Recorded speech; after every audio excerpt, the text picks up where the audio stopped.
Indo British advanced pain clinic నొప్పి మాయం surgery దూరం ఫర్ అపాయింట్మెంట్స్ 9155515563. హాయ్ హలో నమస్తే welcome back to iDream media. ఈరోజు మనతో ఉన్నారు మన ఫేవరెట్ రమేష్ పసుపులేటి గారు. ముఖ్యంగా మ్యూచువల్ ఫండ్స్లో స్టాక్స్ అనేవి, ముఖ్యంగా యాక్టివ్లీ మేనేజ్డ్ మ్యూచువల్ ఫండ్స్లో స్టాక్స్ అనేవి ఏ విధంగా సెలెక్ట్ చేస్తారని తెలుసుకుందాం. Hi sir. హాయ్ అండి. సార్, ఇప్పుడు ఈ మ్యూచువల్ ఫండ్స్ అనే దాంట్లో స్టాక్స్ అనేవి సెలెక్ట్ చేస్తూ ఉంటారు స్పెసిఫిక్గా, అందులో ఈ యాక్టివ్గా మేనేజ్ చేస్తుంటారు ఈ ఫండ్స్ అన్నింటినీ కూడా. సో ఆ స్టాక్స్ని ఎంత స్పెసిఫిక్గా, ఎటువంటి పాలసీస్ ఆధారంగా, ఎటువంటి రూల్స్ ఆధారంగా సెలెక్ట్ చేసుకుంటారంట? డెఫినెట్గా వాళ్ళకి నార్మల్గా ఫండ్ మేనేజర్ ఉంటారు. మనకు తెలిసినట్టు యాక్టివ్ ఫండ్స్కి ఫండ్ మేనేజర్ ఉంటారు. నార్మల్గా ప్యాసివ్ ఫండ్స్కి ఫండ్ మేనేజర్ ఉండరు, యాక్టివ్ ఫండ్స్కి ఫండ్ మేనేజర్ ఉంటారు. ఫండ్ మేనేజర్ ఎక్స్పెన్స్ ఫీ ఉంటుంది. సో ఈ ఫండ్ మేనేజర్ ఎక్స్పెన్స్ ఫీ ఎందుకు తీసుకుంటారంటే, అందులో ఆయన ఎక్స్పెన్సెస్ అంటే ఆయన ఇన్కమ్ కానివ్వండి, లేకపోతే ఆయనకు టీం ఉంటుంది. ఫండ్ మేనేజర్ కూడా ఓన్గా స్టాక్స్ ఇమీడియట్గా ఒక స్టాక్ చూసి పిక్ చేయడు, దానికి ఒక టీం ఉంటుంది. ఆ టీం ఎలా ఉంటుందంటే, అందులో ఒక రిజిస్టర్డ్ ఇన్వెస్ట్మెంట్ అడ్వైజర్స్ ఉంటారు. సో వీళ్ళందరూ రీసెర్చ్ అనలిస్ట్ అంటారు నార్మల్గా. ఈ రీసెర్చ్ అనలిస్టులు ఒక 10, 15, 20 అంటే ఆ ఫండ్ హౌస్ని బట్టి, ఫండ్ సైజుని బట్టి టీం మెంబర్స్ ఉంటారు. సో వాళ్ళకి కూడా సపోర్ట్ చేయడానికి కింద మళ్ళీ అసిస్టెంట్స్ ఉంటారు. సో వీళ్ళు కొన్ని స్టాక్స్, ఒక ఇండస్ట్రీ తీసుకుని, సపోజ్ ఇప్పుడు ఒక పవర్ ఇండస్ట్రీ బాగుందంటే ఆ ఇండస్ట్రీ తీసుకొని దాన్ని స్కేలింగ్ చేస్తారు.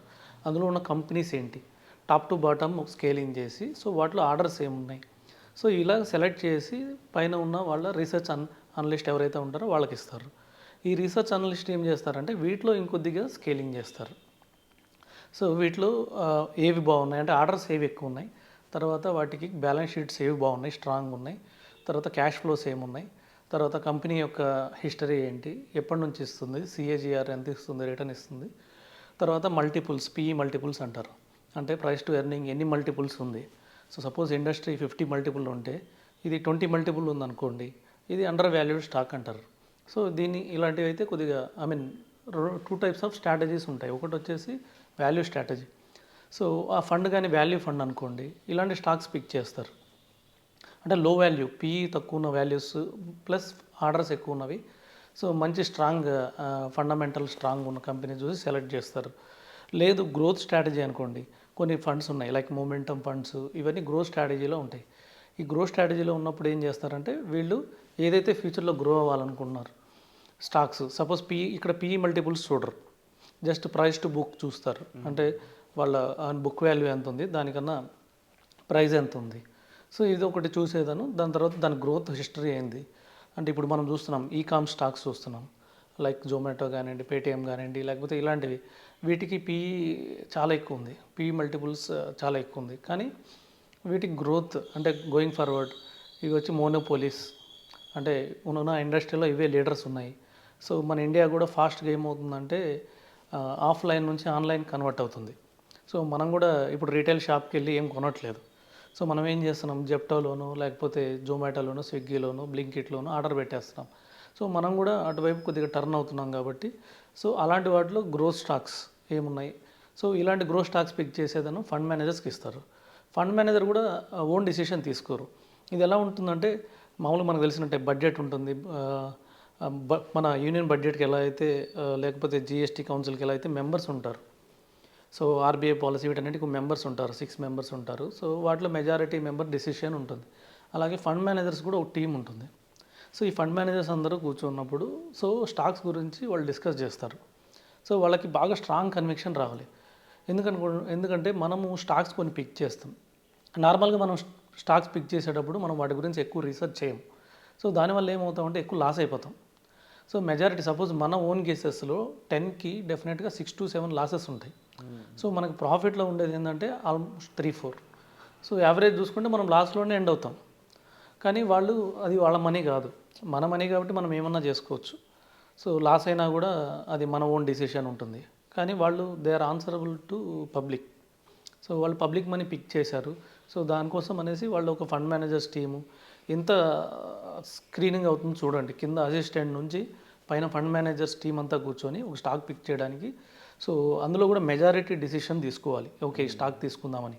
సో ఇంత స్ట్రాంగ్గా సో ఆ సెక్టార్లో, ఆ ఇండస్ట్రీలో సో లీడర్స్ని తీసుకొని సెలెక్ట్ చేస్తారు. ఎందుకంటే వాళ్ళ యావరేజ్ హోల్డింగ్ పీరియడ్ 3 months ఉంటుంది. మన యావరేజ్ హోల్డింగ్ చూస్తే 1 వీక్ 10 డేస్ ఉంటుంది ఒక స్టాక్. కొన్ని స్టాక్స్ 1 year 2 years పెడతాం, కొన్ని స్టాక్స్ 1 day కొని ఆ రోజే అమ్మేస్తాం, కొద్ది ప్రాఫిట్ రాగానే లేదంటే కొద్ది లాస్ రాగానే. కానీ ఒక ఫండ్ మేనేజర్ స్టాక్ కొన్నాడు అంటే 3 months మినిమం వ్యూతో కొంటాడు. కొన్ని కంపెనీస్ ఉన్నాయి బై టైట్ సిట్ రైట్ అంటారు. So by right SIT right అంటారు అంటే వీళ్ళు ఏం చేస్తారంటే 1 year view, 2 years view, 3 years వ్యూలో కూడా చూస్తారు. కానీ ఈ లోపల ఏమన్నా మళ్ళీ ప్రాఫిట్స్ వస్తే బుక్ చేస్తారు, లేదంటే లాసెస్ వస్తే లాసెస్ కూడా బుక్ చేస్తారు వాల్యూ లేదనుకుంటే, లేదంటే న్యూస్ ఓవర్ హెడెడ్ ఉంటుంది. ఈ ఈ ఇండస్ట్రీ ఇప్పుడు పెర్ఫామ్ చేయలేదంటే మళ్ళీ అందులోంచి బయటకు వచ్చి మళ్ళీ వాల్యూ ఉన్న ఇండస్ట్రీకి వెళ్తారు. సో కానీ ఒక స్టాక్ పిక్ చేసేటప్పుడు మాత్రం ఇంత స్క్రీనింగ్ జరుగుతుంది. ఆల్మోస్ట్ 3 months స్క్రీనింగ్ జరుగుతుంది ఒక్కొక్క స్టాక్కి. సో ఫైనల్లీ అంటే ఒక ఫండ్ మేనేజర్కి ఎన్ని స్టాక్స్ కావాలంటే ఒక 100 స్టాక్స్ కావాలి.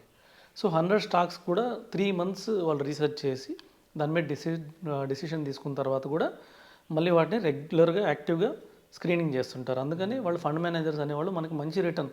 సో ఇంత వాలటాలిటీ ఉన్న మార్కెట్, ఇంత లాసెస్ వస్తున్న మార్కెట్లో కూడా మ్యూచువల్ ఫండ్స్ రిటర్న్ ఇస్తున్నాయంటే సో ఇంత రీసెర్చ్ ఉంది కాబట్టి. Wonderful sir. అండ్ డెఫినెట్లీ ఇంత ప్రొసెసర్ ఉంటుందని కూడా ఎంతోమంది ఆలోచించారు. బట్ ఎందుకు ఇంత మ్యూచువల్ ఫండ్స్లో ఇంత బెనిఫిషియల్ ఉంటుంది, ఎందుకు ఇంత ప్రాఫిట్స్ వస్తున్నాయి and to be frank more than 12% కన్నా ఎక్కువ వచ్చిన ఫండ్స్ హిస్టారికల్గా చాలా ఉన్నాయి. 1 yearలో అయితే 60% రీచ్ అయిన ఫండ్స్ కూడా ఉన్నాయి. బహుశా ఇటువంటి ప్రొసెసర్ ఎంత పర్ఫెక్ట్గా ఉండడమే దీనికి రీజన్ అని చెప్పండవచ్చు బహుశా. And at the same time right funds select చేసుకోవడం చాలా ఇంపార్టెంట్. దానికి సంబంధించి amphi certified mutual fund distributor అయిన రమేష్ పసుపులేటి గారు మీకు పర్సనల్ అపాయింట్మెంట్స్ ద్వారా వీటికి సంబంధించిన ఇన్ఫర్మేషన్ ప్రొవైడ్ చేస్తున్నారు. సో మీరు రైట్ ఫండ్ తెలుసుకోవాలి, మీ గోల్స్కి తగ్గ ఫండ్స్ని సెలెక్ట్ చేసుకోవాలనుకున్నట్లయితే డిస్ప్లే అవుతున్న నెంబర్ కాల్ చేసి మీరు పర్సనల్ అపాయింట్మెంట్ అనేది బుక్ చేసుకోవచ్చు. So thank you so much sir. Welcome అండి.